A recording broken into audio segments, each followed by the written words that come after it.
Regarde ta main, là, maintenant, peu importe sa couleur, assez claire pour ressembler à une feuille de papier ou assez foncée pour absorber la lumière comme un panneau solaire.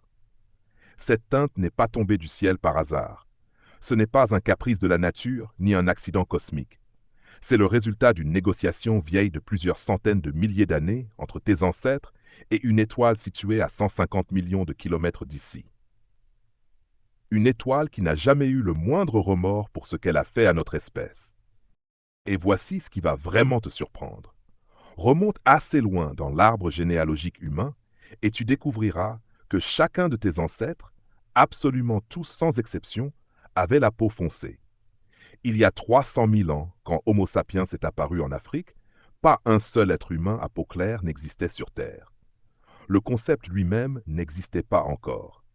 Ce qui veut dire qu'à un moment de notre histoire, quelque chose s'est produit, quelque chose d'assez puissant, d'assez profondément gravé dans notre ADN pour redessiner l'apparence de populations entières sur plusieurs continents, en quelques dizaines de milliers d'années à peine.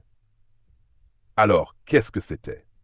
Avant de te répondre, abonne-toi à la chaîne pour ne rater aucune prochaine histoire. Parce que la réponse mêle vitamine D, cancer, folate, l'Afrique, des aires glaciaires entières, des agriculteurs qui ont accidentellement reprogrammé leur propre évolution, et une étoile parfaitement indifférente à l'origine de tout ce chaos. Mais pour comprendre comment cette transformation a eu lieu, il faut d'abord comprendre ce qu'est réellement ta peau. La plupart des gens la traitent comme un simple emballage, le sac dans lequel leur corps est livré. Faux. C'est un organe à part entière, ton plus grand organe. Et il accomplit des dizaines de missions vitales en permanence, sans que tu y penses jamais, et sans que tu le remercies. L'une d'elles est peut-être la plus critique de toutes. Te protéger des rayonnements ultraviolets. Le soleil bombarde la Terre de cette énergie invisible, sans relâche, sans pitié. Et les UV ne sont clairement pas tes amis. Ils brisent des liaisons chimiques, abîment ton ADN, provoquent des mutations dans tes cellules. Accumulées au mauvais endroit, ces mutations deviennent un cancer. Un mélanome, précisément, l'une des formes les plus agressives qui existent.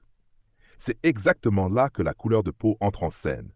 Le pigment responsable s'appelle la mélanine, et c'est littéralement une crème solaire naturelle intégrée, toujours active, jamais en pause.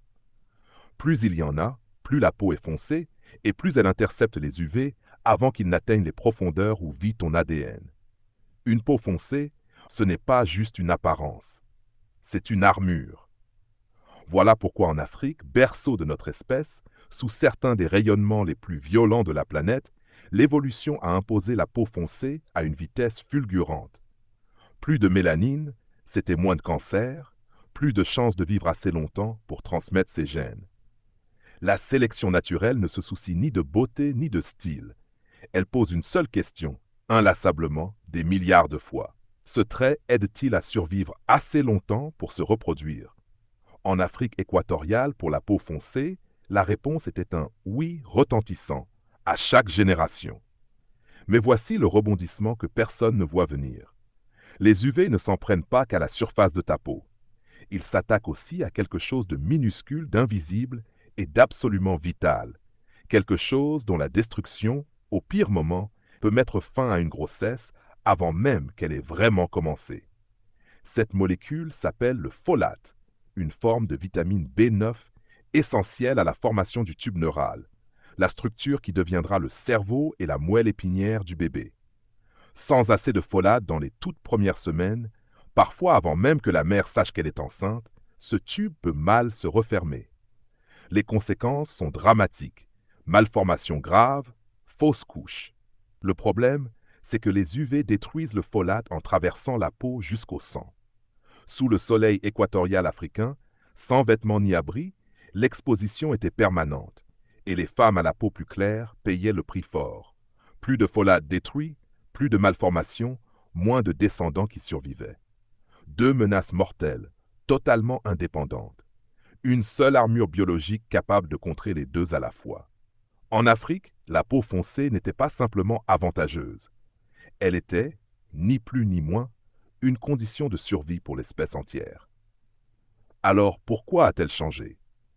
Entre 70 000 et 100 000 ans avant notre ère, des groupes d'Homo sapiens ont commencé à s'éloigner de l'Afrique.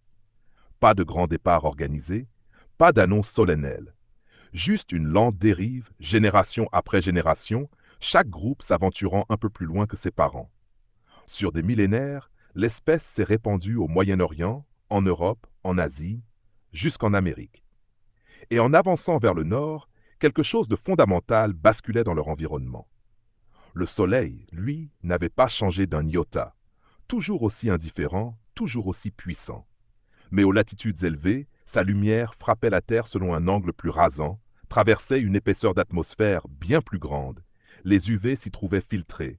Ah, les jours raccourcissaient, les hivers s'étiraient, sombres et interminables. Fini la radiation implacable à bloquer à tout prix. Place à une lumière faible et rare qu'il fallait désormais capter à tout prix. Et soudain, la peau foncée, autrefois parfaite, devenait un handicap. Pas à cause du cancer. Le risque s'était effondré sous ces latitudes. Pas à cause du folate non plus. Non, le vrai coupable, c'était autre chose. Un facteur qu'on sous-estime constamment dans cette histoire. La vitamine D. Elle est fabriquée directement dans la peau, quand les UVB frappent un composé nommé 7-déhydrocholestérol. Ta peau, littéralement, fonctionne comme un panneau solaire. Et cette vitamine n'a rien d'optionnel. Elle régule l'absorption du calcium et du phosphore. Sans elle, peu importe combien de lait tu bois, tes os se minéralisent pas correctement. Chez l'enfant, une carence sévère provoque le rachitisme. Des os qui se ramollissent, se déforment, des jambes qui s'arquent, une croissance qui s'arrête net. Chez la femme adulte, elle peut ramollir les os du bassin, rendant l'accouchement extraordinairement dangereux, parfois mortel. Et ce n'est pas tout. La carence affaiblit aussi l'immunité, les muscles, le cœur, et serait même liée à la dépression et au déclin cognitif. Imagine une personne à peau foncée débarquant en Europe du Nord il y a 40 000 ans. Sa mélanine extraordinairement efficace faisait des merveilles en Afrique.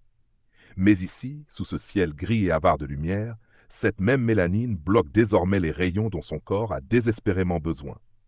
Sa peau ne fait pas le tri entre UV dangereux et UV vitaux. Elle bloque tout sans distinction. Résultat, pas assez de vitamine D, une absorption de calcium qui s'effondre, des os fragilisés, des enfants qui développent le rachitisme, des femmes qui meurent en couche. Dans un monde sans complément alimentaire, sans médecine moderne, ce n'était pas un simple désavantage. C'était une sentence de mort à retardement, étalée sur des générations entières. Et l'évolution, ce calculateur froid, patient et absolument sans état d'âme, a commencé à retourner sa veste. Les mutations qui réduisaient légèrement la mélanine, apparues au hasard, se sont mises à se répandre, parce qu'elles offraient, génération après génération, un tout petit peu plus de survie. Pendant longtemps, les scientifiques imaginaient cette dépigmentation comme un processus lent, étalé sur des centaines de milliers d'années. L'analyse d'ADN ancien a pulvérisé cette théorie. Les premiers chasseurs-cueilleurs européens gardaient une peau nettement foncée, même après des dizaines de milliers d'années passées sous ces latitudes glaciales. L'exemple le plus célèbre, l'homme de Cheddar, qui vivait il y a environ 10 000 ans dans l'actuelle Grande-Bretagne.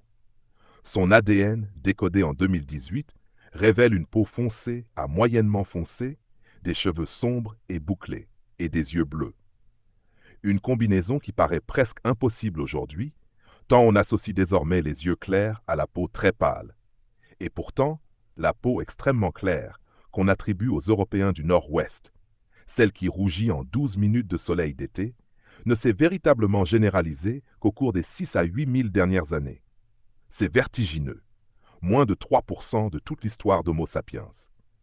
Alors, que s'est-il passé il y a 6 à 8 000 ans pour tout accélérer aussi brutalement? La révolution néolithique, le passage de la chasse-cueillette à l'agriculture. Le régime alimentaire a basculé du tout au tout. Les chasseurs-cueilleurs mangeaient poissons gras, abats, crustacés, des bombes naturelles de vitamine D. Les populations agricoles, elles, se sont mises à vivre presque exclusivement de céréales, blé, orge, avoine, seigle. Le rapport alimentaire en vitamine D ne s'est pas juste réduit, il s'est purement et simplement effondré. Du jour au lendemain, presque toute la vitamine D disponible devait venir de la peau elle-même. Et si cette peau restait relativement foncée, ce n'était tout simplement plus suffisant. Un second facteur a mis le feu aux poudres. Les communautés agricoles, denses, nombreuses et sédentaires, permettaient à une mutation avantageuse de se propager à une vitesse folle, bien plus rapidement qu'au sein de petits groupes épars de chasseurs-cueilleurs. Effondrement alimentaire, plus explosion démographique.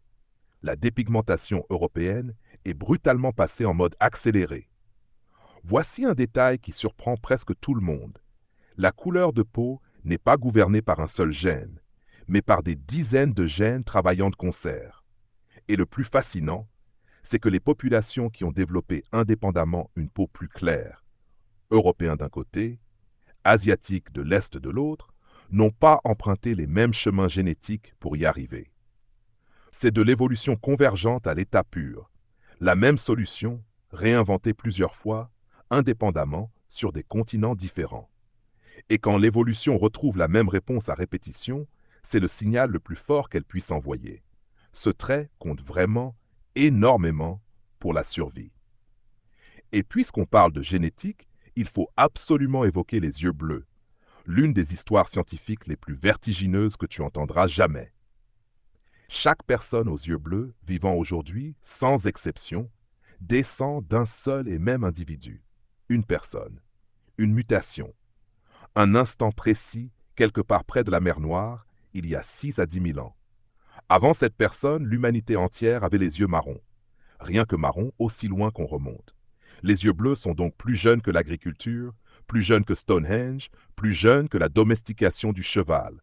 Ce qu'on considère comme ancestral et immuable chez l'être humain est parfois, en réalité, tout frais. Prends un peu de recul et regarde le tableau d'ensemble. La couleur de peau, cette chose qui a façonné tant de systèmes politiques, justifié tant d'atrocités, divisé et hiérarchisé les êtres humains pendant des millénaires, n'est au fond qu'un système de calibrage solaire, un simple curseur d'ajustement, la meilleure estimation de ton corps sur la protection dont tu as besoin, selon la latitude, le régime alimentaire et le soleil de tes lointains ancêtres. La peau claire n'est pas meilleure dans l'absolu. Sous l'équateur, c'est un danger. La peau foncée n'est ni primitive ni moins évoluée. C'est l'état d'origine, le réglage de base de notre espèce. Si l'une des deux mérite d'être appelée adaptation récente, c'est bien la peau claire. Et voici l'ironie la plus vertigineuse de toute cette histoire. Le même soleil qui a poussé certaines populations à fabriquer plus de mélanine pour lui résister, a poussé d'autres populations à en fabriquer moins pour mieux l'absorber. Le soleil n'a jamais pris parti. Il rayonnait, simplement, avec une indifférence totale, et laissait l'évolution démêler le reste. Nous avons bâti des siècles entiers de préjugés, d'oppression et de hiérarchie sur ce qui n'était, à la base, qu'un problème de vitamine D, une question d'absorption du calcium, un mécanisme de protection du folate. Ce ne sont pas des métaphores. Ce sont les mécanismes biologiques exacts derrière cette diversité de teintes de peau. Aujourd'hui, avec les compléments de vitamine D, la crème solaire, les aliments enrichis et un accès à toutes les latitudes du globe, nous avons partiellement débranché la biologie cutanée de sa fonction d'origine. L'algorithme évolutif continue de tourner, mais nous en avons discrètement changé les réglages. Ce que ça donnera pour l'espèce humaine dans 100 000 ans, personne ne peut le dire. Mais une chose reste certaine, absolument certaine.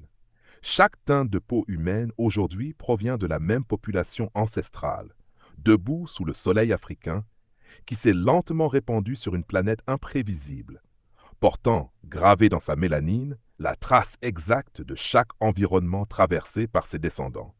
Chaque nuance de peau est une réponse à une question posée par une étoile qui n'a jamais eu le moindre remords pour ce qu'elle nous a fait, et qui continuera de briller exactement aussi indifférente qu'aujourd'hui pendant encore 5 milliards d'années.